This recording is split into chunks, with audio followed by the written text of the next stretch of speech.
All in Sports Network. We love sports. Coming to you from the land of Bristol, barbecue, Lone Stars, and Longhorn. This All in Sports, presented by the Unstable Blues. Welcome back in. Where else would you want to spend some time between Christmas and New Year's? New York is pretty legendary, but all the Colts want to do is come away with a gift from the Patriots and a New Year's resolution to go for the playoffs. We will give you our keys to the game and matchups to watch for their attempt to slay the Giants. So let's go. All in Colts. Yes, I'm Kevin. This is my son Liam. We're the Unstable Blues. Happy to present All in Colts as part of the Rogue Media Sports Network. Yep. Before we get going on this week, a couple more things from last week. Jonathan Taylor was the FedEx Ground Player of the Week, so congrats to him. And he was also the AFC Offensive Player of the Week. I'm just going to come out and say it right now. He was the Player of the Week. I don't see how he wasn't. Also got the MVP, the slime. Nickelodeon Most Valuable Player, Yep. The Colts could enter Sunday's game with absolutely no chance to make the playoffs if both the Chargers and Broncos win on Saturday. Which is very plausible. If both of those teams lose, though, the Colts have a chance to increase their chances to 45% with a win over the Giants. So kind of a big swing. Big swing. But that's only if both teams lose. Yep. For two teams in two different conferences, the Colts and Giants, they have a long history from sharing a pair of brother quarterbacks and all the way back to the greatest game ever played in the 1958 NFL Championship. Yep, in Yankee Stadium, the old one. The Colts lead the all-time series 12-8, including the 58 matchup, and the following year in 59 for back-to-back champions to the Colts, Baltimore case. The Colts have won 4 of the last 5 contests, but the last one was they lost at the end of the lowly 2022 season. That was the game where Kayvon Thibodeau did Snow Angels next to the injured Nick Foles. Remember that? Yes. Gross. Don't like him because of that. Speaking of injuries, Anthony Richardson, EJ Speed, and Mo Alley Cox have yet to practice this week. Short week, though, so not much to say. Jalen Carlisle and Quentin Nelson were limited on Thursday, but Juju Brents, Jalen Jones, and even Alec Pierce were listed as full participants. Alec Pierce will still need to clear concussion protocol before he can be officially allowed to return. Yep. So with all that said, what are your keys to this game with the Giants? We saw it last week. Run the ball, Linky. Running the ball. You did it so well last week. I don't see AR or JT having a bad game this week. I see AR breaking the touchdown record for the Colts by a quarterback. That being Andrew Luck, Andrew's rookie year. Yeah. So it'd be broken by, I'm still counting AR as a rookie, so technically another rookie again. JT, finally over 1,000. Been waiting for him to get over 1,000. Yep. He got it. So he's on a good track. I don't see any of them performing bad this game. Another one is spread the ball. Whenever you don't do that, the Colts don't normally do as great. Josh Downs got a majority of the targets, 3 for 61 last week. But whenever your quarterback's only completing 7 passes because they're running a whole bunch, then 3 is almost 50% of the passes. So spread the ball, give the love to everybody. If Alec Pierce is back, take a shot, 2, 3, maybe 4. You saw Adonai can adjust to stuff if need be. So you have had trouble in that intermediate range. We know Pitt, Downs, short range. Pitt, Pierce, long. Maybe AD is that intermediate guy, but you haven't thrown to him enough to figure out that you won't have trouble in the intermediate if you throw to him. So my thought is maybe it's not AR. Maybe it's just the receivers aren't necessarily as good in the intermediate as because AR seems to be throwing pretty decent balls lately in that area. On defense, bend, don't break. Talk about it all the time. The Giants are surprisingly talented on offense. Don't come in with a cocky mindset. Come in like you're playing the Chiefs. Like that should be every single game. Like you're playing the Chiefs. You're gonna play the refs. You're gonna play. You're gonna play the other team. That's just how it is with small market teams, such as the Colts. And then, yeah, that's all I got. All right. I also said don't let this be a trap game. In as What was rough it? as we love to quote, remember the Titans. Leave no doubt. Don't let it be a trap game. Leave no doubt. They will remember the day they played the Titans. Or the Colts. Or the Colts. Yep, that works too. This is another 3-4 defense. The Colts are 5-2 against that defense on the season. One of those losses was with Flacco as quarterback. The other one was against the Broncos. Against the Broncos, right? Yep. Which started out really good. Did. And then prepare for the weather. It's outside. It's in New York. It's not supposed to be terribly cold, but it's going to be in the 50s and it's going to be wet.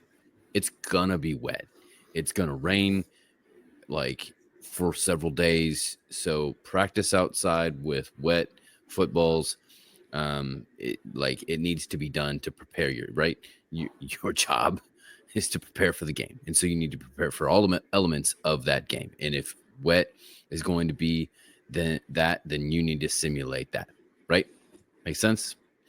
Yeah. Play to the team's strengths, as you mentioned. Run the ball. Like Anthony Richardson went 7 for 11, and the Colts scored 38 points last game against the Titans.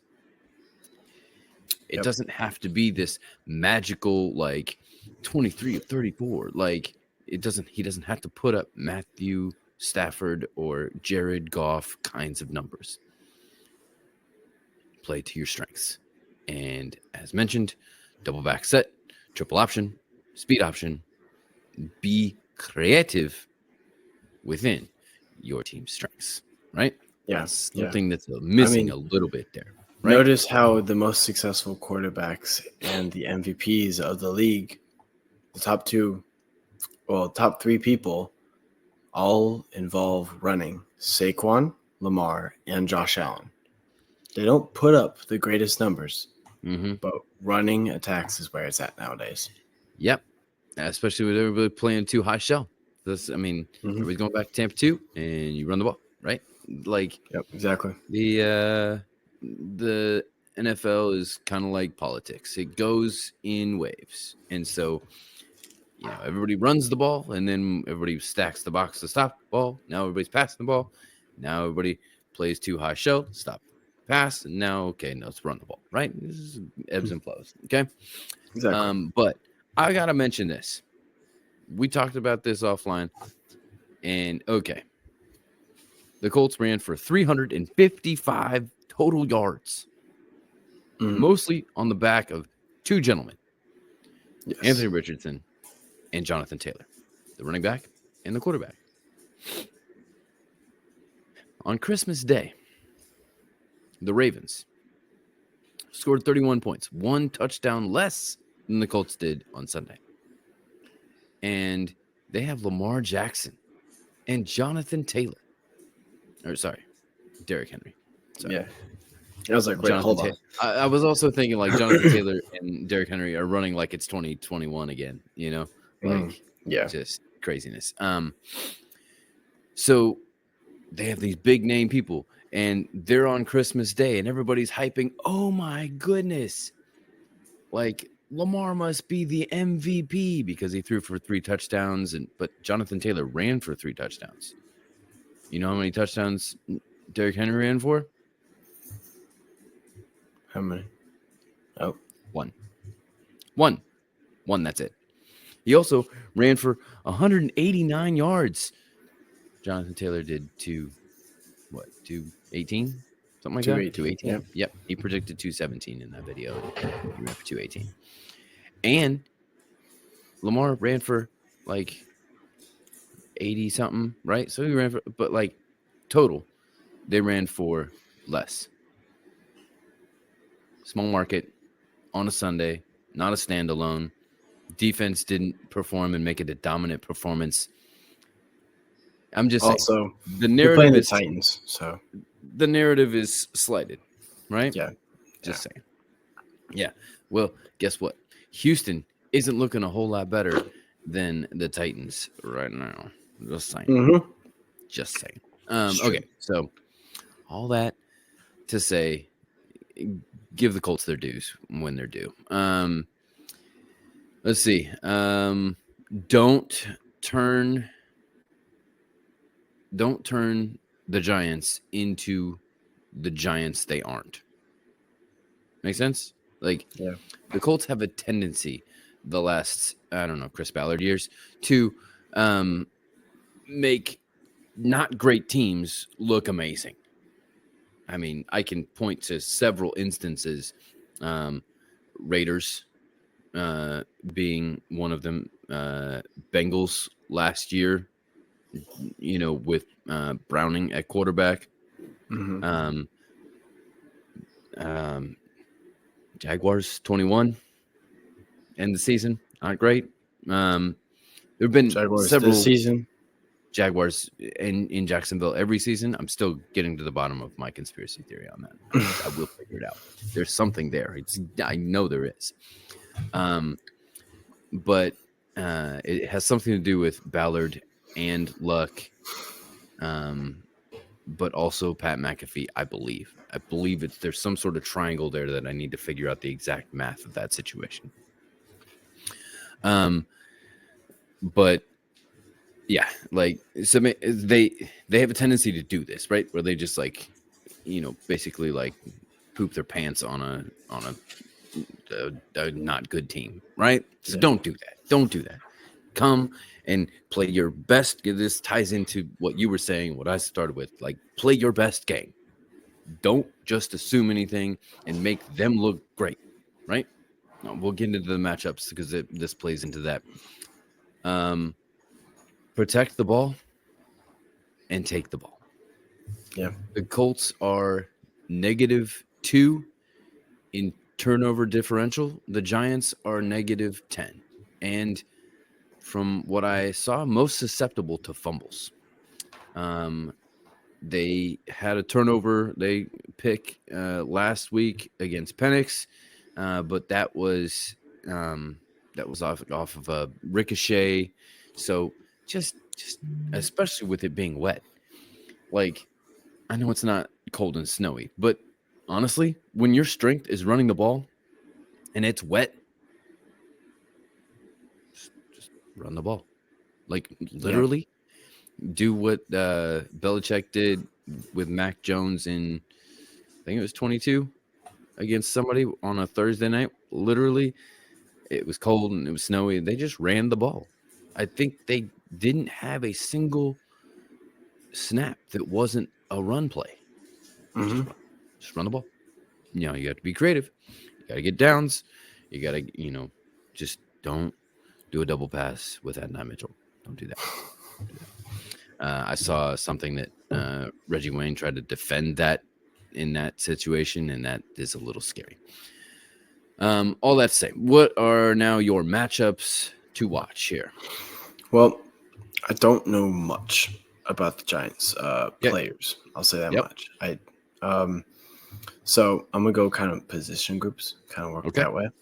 All right. First off, on defense, Malik Neighbors versus Jalen Jones. Yep. I like that Even matchup if for us. back? Even if Juju's back. Jalen has earned it more than Juju, in my opinion. All right. I like it. Next, Zaire Franklin versus Devin Singletary. I believe that's the running back, if I'm correct. Let Zaire continue to eat on those tackles. He has 151, leading the league still. And then finally on defense, the whole defensive line unit versus the offensive line / quarterback getting to him, since it's going to be a wet game, causing him to fumble because we know quarterbacks' hands are somehow more slippery than a running back's. So it's a lot easier to make a fumble happen there, and we seem to be pretty good at that. The Colts seem to be pretty good at doing that. Flip over to offense, the run game. JT versus whoever is in his path. Same with AR. If AR wants to take a fine again for running over a safety, do it. And then I'll throw out some passing stuff just because it is going to be a run game, but passing is important as well. You need to be able to pass the ball no matter what. The shots to to Pierce if he's back. Yeah. Because I think they're going to expect us not to do that a ton because it's wet and rainy. But if they don't expect it, it's a lot easier, susceptible and stuff like that. So the deep shots to Pierce. All right. I also have Zaire Franklin. Tyrone Tracy is technically their number one. So I put both, he and Singletary in there. I wasn't sold who was going to be on Malik, so I just put both Jalen and Juju in there. But honestly, like double. I mean, he's the number one. There's not a doubt. He's the number one. So double him every single time, right? Just make sure you communicate that safety help over the top so you can, be there. Exactly. Whether it's Nick or Cross or whether it's Julian Blackman, make sure you communicate because you don't want to lose him, right? And the last thing you want to do is lose him, right? I'd rather have the corner running the whole way and the safety coming over the top to help rather than somebody lose him, right? Yep. Kenny Moore versus Darius Slayton. I think that actually would be a really good matchup. And I think they may underestimate. It's hard to do that, but underestimate Kenny Moore a little bit, just maybe because they trust Slayton a little bit too much. And I'd like to see that work in the Colts' favor. Hard to underestimate someone who had 2 interceptions last week. Right. And what, 4 on the year, I think? Something like that, 3, 4. But here's it. Okay. The Giants have some dangerous people. So, Matt Gonsalves, assuming he's going to be a right tackle again, against Brian Burns on that side, and then Bernard Raymond versus Kayvon Thibodeau on the other side. Those guys can wreak havoc. And Dexter Lawrence is there too, right? He's in the middle. He's tackle. Right. So obviously your interior's got to take care of that. So yes, like they have quite a bit of firepower on that defensive line. Yeah. Once again, it's another opportunity for the Colts to prove, as AR said, that they have the best offensive line in the National Football League right now. Prove it. But it's also handy that you have a quarterback that is built like a linebacker. So if Brian Burns happens to get back there, it can be a quick shrug and go. And at that point, if you shrug him and he's gone, then you should have a clear path, right? Mm-hmm. So yeah. Once again, like I do research and I watch film and all these things, but I also every single time I go, they've never seen a quarterback like Anthony Richardson. It's true. And the haters are going to be like, well, yeah, never seen a quarterback with such a terrible percentage and terrible quarterback rating. But you've never seen a quarterback get fined for a hit when they have the ball. That's true. Yeah. I've never seen that either. I've never seen a quarterback tap out. Right. But you've never seen a quarterback built like a linebacker, able to run like he is. Like we've seen Big Ben. Okay. Big Ben can do some of the pocket shrug off that Anthony Richardson. we've seen Lamar run, but Lamar isn't built like Anthony Richardson either. So once again, you got to give time. And in the meantime, equip him with plays that are good for what he is good at naturally. Michael Pittman Jr. versus Adoree Jackson. And then Jonathan Taylor versus Micah McFadden, their inside linebacker. This is a big one, especially if there is going to be any passing. Anthony Richardson eyes versus Jason Pinnock, their free safety. And then coaching Gus Bradley. No stipulations here. Although I'm not sure if he'll stay or if he'll go. But that's for a couple weeks from now or longer if the Colts make playoffs. Gus Bradley versus Michael John Kafka. Gus, once again, can have a tendency to under-prepare for bad teams. And so this is an opportunity to not do that, to actually, on a holiday week, put in the extra work and get the job done. So let's get to 500 this week. Yeah. Who is your player to watch then? All-in player. I think it has to be JT, just because the game he's coming off of. I think the whole league, even if it's not posted on the NFL Instagram or X or whatever it is, I think the whole league is still on watch of him because he is such a talented running back, and he has so much in him to work for. So I think, and he's just outside the top 3. There's a lot of running backs right there. Mm-hmm. So if JT has a good last 2 games and the top 3 don't, he's in there all of a sudden. So yeah, I like it. So JT, yeah. I'm gonna go Anthony Richardson. We've said this before.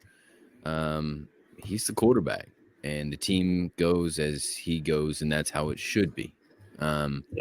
He's relied on Jonathan Taylor. He's relied on the defense, but he has to take control. And he's a Florida boy that plays inside in the Midwest, and now he's going to be outside on the East Coast in rain and wetness and gray and nasty and all these things. So how does he deal with that? How does he work with 2 hands on the ball all the time? Even as he's running, how does he secure that thing and make sure that it stays in there? Right. That's where my brain goes with that. All right, it's time. Prediction time.